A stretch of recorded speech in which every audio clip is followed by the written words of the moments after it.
Di kesempatan ini kami boleh mendengar firman Tuhan yang hidup, yang akan membangkitkan semangat kami untuk kami tetap percaya dan beriman kepada Tuhan Yesus, Juru Selamat kami. Dalam nama Tuhan Yesus kami berdoa, yang percaya katakan amin. Dalam Injil Lukas pasal 22 ayat 42 sampai 46, peristiwa yang dialami oleh Yesus sendiri. Begini bunyinya, "Ya Bapakku, jikalau engkau mau, ambillah cawan ini daripadaku. Tetapi bukanlah kehendakku, melainkan kehendakmu lah yang terjadi." Maka seorang malaikat dari langit menampakkan diri kepadanya untuk memberi kekuatan kepadanya. Ia sangat ketakutan dan makin bersungguh-sungguh berdoa. Peluhnya menjadi seperti titik-titik darah yang bertetesan ke tanah. Lalu ia bangkit dari doanya dan kembali kepada murid-muridnya, tetapi ia mendapati mereka sedang tidur karena duka cita. Katanya kepada mereka, "Mengapa kamu tidur? Bangunlah dan berdoalah, supaya kamu jangan jatuh dalam pencobaan."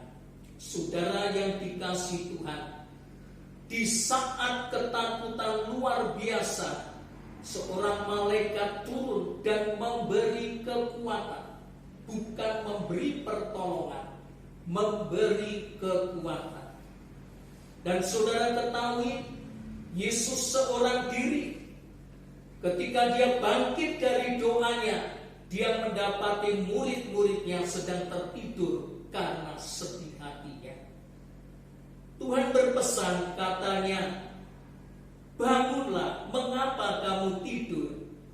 Dan bangunlah, berdoalah, supaya kamu jangan jatuh ke dalam pencobaan." Ini pesan terbaik, saudara, kalau kita belajar memperhatikan sungguh-sungguh. Berdoalah supaya kamu jangan jatuh ke dalam pencobaan. Saudara yang dikasihi Tuhan, seorang diri, murid-murid itu, sebelum peristiwa ini, saudaraku, ketika Yesus menyampaikan pada saat perjamuan malam itu, salah satu di antara kalian akan menyerahkan Anak Manusia. Saudaraku, murid-muridnya sampai saat itu belum mengerti. Mereka satu dengan yang lain saling bertanya, "Siapa? Bukan aku. Siapa? Bukan aku." Betapa sedihnya hati Tuhan. Seorang dari muridnya yang saat itu bersama-sama dengan dia makan dan minum perjamuan malam itu, para murid tidak mengerti. Lalu sampai Tuhan berkata, "Inilah darahku, darah yang dijanjikan itu." Seorang pun tidak ada yang mengerti. Saudara yang berikutnya, bagaimana penderitaan Yesus belum berakhir sampai di situ. Ketika dia harus dibawa dari Taman Getsemani ke rumah seorang imam, Tuhan Yesus di sana diadili, disiksa, dipukuli, diludahi, dicaci maki. Seorang murid yang setia masih bersama dengan dia, yang bernama Simon. Simon lupa akan kata-kata gurunya. "Simon, Simon, sebelum ayam berkokok engkau sudah menyangkali aku 3 kali." Benar, saudaraku, Simon ketika menghadapi masalah yang besar, ketika ada 3 pertanyaan, "Engkau kan muridnya Yesus?" Simon berkata, "Aku tidak tahu apa yang kau katakan." Sampai saat ayam berkokok, baru Simon tersadar. Dia memandang Yesus, dan Yesus pun memandang kepada Simon. "Sungguh lakukan apa yang kukatakan. Simon lari dari tempat itu, dia menangis dan bertobat. Betapa tersayatnya hati Tuhan. Tinggal seorang yang mengikuti aku, dan sekarang orang ini juga menyangkali aku. Betapa menyedihkannya, saudara. Mungkin saat-saat ini kita juga mengalami hal yang belum separah itu. Baru kita ditinggal orang, ditinggal saudara. Karena kita cinta Tuhan, kita sudah gak bisa mengatasinya. Saudaraku yang dikasihi Tuhan, ada lagi peristiwa yang Tuhan hadapi ketika dia haus di atas kayu salib. Aku haus. Tidak ada seorang pun dari muridnya yang datang naik mungkin dengan tangga memberi minum, "Guru, minumlah guru." Seorang prajurit Romawi, di situ ada anggur, bekas anggur asam. Lalu dengan rumput-rumput karang, lalu dengan tombaknya dia memberi Yesus minum. "Nih, minumlah." Saudara, di mana murid-murid Tuhan? Sampai Tuhan berkata, sudah selesai. Saudara yang dikasihi Tuhan, sebelum Yesus mati di kayu salib, Tuhan berkata, "Haus aku minta minum." Tak ada seorang pun yang peduli kepada Yesus, kecuali prajurit yang ada di situ. Dengan kepedulian yang seadanya, "Nih, ku kasih minum asam cuka yang sungguh-sungguh membuat siksaan besar kepada Tuhan." Dan akhirnya Tuhan berkata, "Selesai sudah." Saudaraku, menjadi pertanyaan kita, apakah kita siap melayani Tuhan sampai akhir hidup kita? Tuhan masih memberi kesempatan. "Mari datang padaku yang letih lesu terbeban berat. Mari anak-anakku, layanilah aku." Apa sih pelayanan yang berat kita untuk Tuhan? Tuhan hanya minta minum, sekedar "aku haus." Tidak ada satu orang pun yang mau mengerti. Kadang-kali Tuhan merindukan, "Ayo anak-anakku, setialah kepadaku, melayani ladang pekerjaanku." Mungkin kita nggak tanggap seperti para murid. Mungkin kita nggak mau tahu lagi, "Tuhan, guruku yang selama ini Engkau sudah tidak berdaya di atas kayu salib."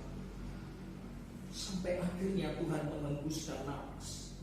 Gak sampai di situ, saudara. Ketika Tuhan Yesus sudah mati, Tuhan berkata, "Sudah selesai." Masih ada orang yang gak percaya. Apakah benar-benar Yesus ini, Sang Mesias ini sudah mati? Seorang prajurit menombak lambungnya, menikam lambung Yesus, mengeluarkan darah dan air, baru percaya, "Oh betul, Yesus ini sudah mati." Saudara, kadang-kali kita anak-anak Tuhan, untuk kita menjadi percaya, apakah sungguh-sungguh Tuhan sudah menebus dosaku? Apakah sungguh-sungguh Tuhan sudah mati di kayu salib untuk membayar hutang dosaku? Masih kita tidak percaya, lalu kita menikam lambung Yesus. Mengerikan, saudara. Sampai Tuhan Yesus sudah menyatakan bahwa "Aku sudah mengampuni, membayar lunas hutang dosamu." Masih banyak orang Kristen yang tidak percaya. Dia menikam lambung Yesus. Ketika mengeluarkan darah dan air baru, "Oh, aku percaya." Mengerikan, saudara. Saya merasakan betapa Tuhan itu tidak pernah meninggalkan saya dan saudara. Saya merasa, mungkin sekarang banyak orang berkata, "Ayo berdoalah, supaya virus ini segera berakhir. Saudara, Tuhan mengajarkan jangan kehendakku Bapa, tapi kehendakmu yang jadi. Saudara, saya berharap jemaat, mari kita tinggal tetap tenang dalam berdoa. Jawaban ada pada tangan Tuhan. Jangan lalu kepercayaan kita menjadi luntur. Benar gak ya Yesus sudah mati bagiku? Saudara tidak sadar kita menikam lambungnya Yesus dengan ketidakpercayaan kita. Baru ketika kita melakukan itu, oh Tuhan, aku percaya. Saudara yang dikasihi Tuhan, Tuhan sudah menyampaikan pesan yang banyak kepada saudara dan saya tentang pengampunan dosa. Beban-beban hukuman dosa manusia yang seharusnya kita binasa, dosa kita ditimpakan kepadanya. Sehingga Tuhan berkata, setiap orang yang percaya kepadaku sudah dibebaskan dari kematian yang kekal itu. Tetapi sampai hari ini masih banyak anak-anak Tuhan yang belum percaya. Apa sih setia itu? Apa sih taat itu? Saya berharap jemaat, mari kita disadarkan ketika kita mengingat kembali peristiwa. Jangan kita terhanyut dengan apa yang sedang terjadi hari ini sampai kita begitu saudaraku bersungut-sungut lalu kita menjadi putus asa. Tuhan, kenapa engkau tidak dengar doa kami? Saudara, peristiwa yang dialami Yesus ini sungguh-sungguh mengingatkan saya dan saudara. Tuhan mengirimkan Roh Kudus-Nya bagi kita untuk memberi kekuatan. Memberi kekuatan. Saudaraku, percayalah, darahnya yang tercurah sangat berharga bagi saya dan saudara. Sangat berharga. Saya mengajak saudara, jemaat yang dikasihi Tuhan, mari kita setia. Percayalah, Tuhan sudah membayar lunas hutang dosa kita. Tidak perlu kita mempertanyakan, sungguhkah Tuhan sudah mati lalu kita menikam dia kembali. Betapa naifnya kehidupan kita. Saudara, mari saudara, kita percaya kepada Tuhan. Tuhan Yesus baik. Shalom. Tuhan Yesus memberkati kita semua. Amin. Mari kita berdoa. Terima kasih Tuhan buat malam hari ini, saat ini, pagi ini, siang ini, di mana anak-anak Tuhan jemaat boleh menikmati rekaman firman Tuhan yang mengingatkan kepada kami untuk kami tidak bersedih, berduka cita, berputus asa hanya karena masalah-masalah virus yang jahat ini. Tetapi kami melalui peringatan kematian Tuhan, di mana peristiwa yang Tuhan alami dalam kesendirian, dalam ketakutan, dalam siksaan yang besar, Tuhan diberi kekuatan.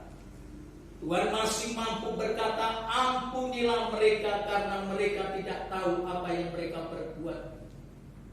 Ketika engkau haus, tak ada seorang pun yang melayani memberi minum yang terbaik. Sisa anggur asam cucukkan kepadamu dengan tanaman-tanaman liar batu karang.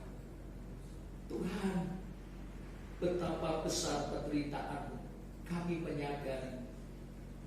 Ketika anak-anak Tuhan masih bimbang dan ragu tentang pengorbananmu di atas kayu salib, tidak sadar kami menikam lambungmu dengan tombak, supaya kami menjadi percaya bahwa engkau sungguh-sungguh sudah mati.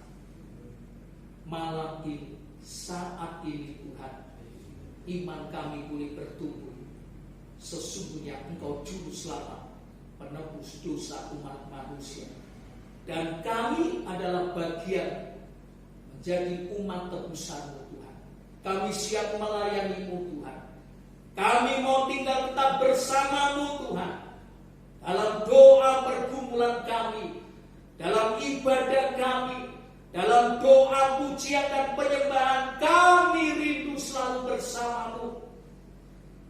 Ketika Tuhan berkata, salah satu daripadamu akan menyerahkan aku, kami bukan orang itu Tuhan. Dengan kerendahan hati, Tuhan, ubahlah hidup kami, masa lalu kami, menjadi murid-murid Tuhan yang setia kepadamu. Tidak melarikan diri, tidak menyangkali Tuhan, bahkan tidak berkhianat kepadamu. Kami cinta Tuhan, kami percaya Tuhan, Engkau telah mati dan Engkau akan bangkit pada hari ketiga. Terima kasih buat kesempatan ini. Firman-Mu mengingatkan kami. Di dalam nama Tuhan Yesus Kristus kami sudah berdoa dan mengucap syukur.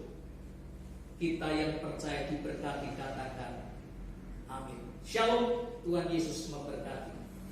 Tubuh dan darah Kristus, kami semua yang hadir di sini diberkati. Walaupun acara perjamuan secara simbolis, tetapi kami percaya Tuhan, Roh Tuhan hadir dalam setiap kehidupan kami. Sucikan dan kuduskan anak-anak-Mu ini Tuhan, supaya roti dan air anggur ini menjadi berkat bagi kami semua.